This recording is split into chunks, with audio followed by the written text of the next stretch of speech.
Assalamualaikum warahmatullahi wabarakatuh. Pada sesi kali ini kita akan melanjutkan pembahasan tentang Heroic Journey, terutama Transformation. Kita masih akan menggunakan atau membahas monomit ya, Heroic Journey, framework yang dibikin oleh Joseph Campbell.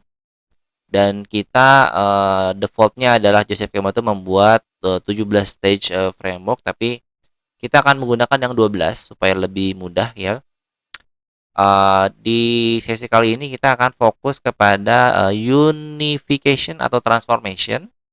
Di sini ada tiga fase lagi, itu approach, ordeal, dan reward.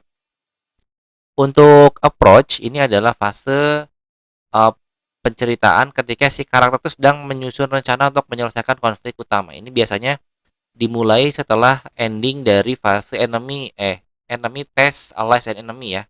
Jadi ketika dia sudah bertemu teman-teman dan biasanya kalau konfliknya sudah dimulai dari call to adventure. Nah, si karakter ini akan mencoba minta bantuan teman-temannya untuk yuk kita menyusun sebuah rencana untuk mengalahkan musuh utama mereka. Biasanya si karakter utama yang minta atau teman-temannya yang mengajukan diri. Nah, ini contoh kalau misalkan di apa tuh? Di Star Wars memang ada proses negosiasi ya, negosiasi diskusi dari Han Solo sama Luke Skywalker, kan dulunya nggak kenal, tiba-tiba kenal di suatu tempat. Kita pengen menolong putri nih, tapi kita butuh pesawat, minjem dong pesawatnya gitu. Ini mereka sedang diskusi. Kemudian juga sama Harry Potter dengan yang lain. Kita punya musuh, kita siapa nih? Mereka punya bayangan kayaknya musuhnya si X gitu ya. Ayo kita gimana caranya menyusun strategi supaya kita bisa ngalahin si X. Nah, ini juga sama, The Hobbit juga sama. Mereka semua lagi diskusi bagaimana caranya mengalahkan naganya. Ayo kita kalahin naga gitu. Nah, kemudian ini ordeal. Nah, ini mungkin di game sebenarnya bisa dimasukin, bisa enggak juga.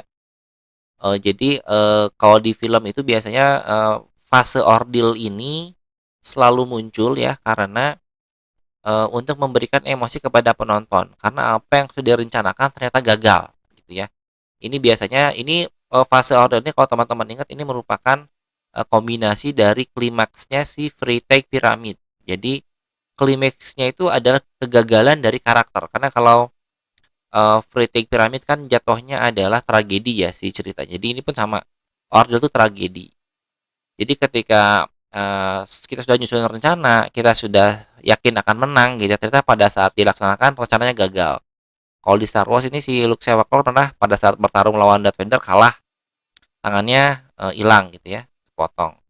Terus ini juga sama versi Harry Potter nih di film kedua sih ingat saya, si Hermione-nya jadi batu gitu kan. Kita lagi susun rencana tiba-tiba gagal, Hermione-nya kena jadi batu. Terus versi Hobbit juga sama.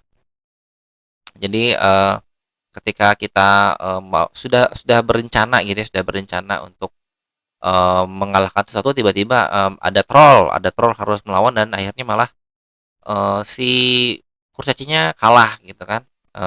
Jadi apa yang sudah direncanakan oleh mereka tiba-tiba gagal gitu, sehingga membuat penonton apa namanya, jadi emosi lah, penonton yang nontonnya kirain berhasil ternyata gagal gitu.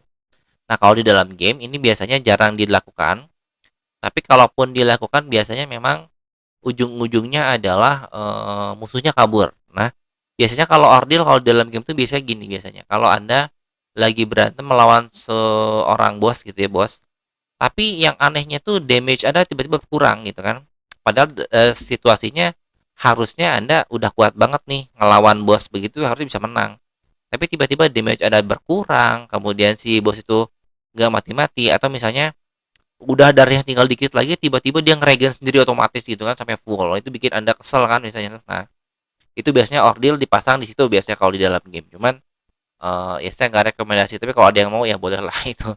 Agak-agak merusak suasana player sebetulnya.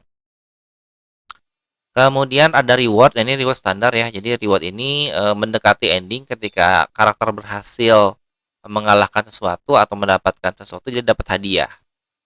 Nah, misalkan kalau di Star Wars sudah bertarung, wah kamu dikasih hadiah pedang gitu kan. Kalau Harry Potter tuh ada hadiahnya biasanya eh, kenangan terhadap bapak ibunya atau benda-benda lain, atau kalau di sini ditunjukin dapat sapu ya, dapat sapu terbang. Terus kalau Hobbit tuh terkenal karena dia dapat cincin yang bikin dia bisa menghilang. Nah, kira-kira itu yang dapat saya sampaikan dalam sesi kali ini. Terima kasih banyak atas perhatiannya. Assalamualaikum warahmatullahi wabarakatuh.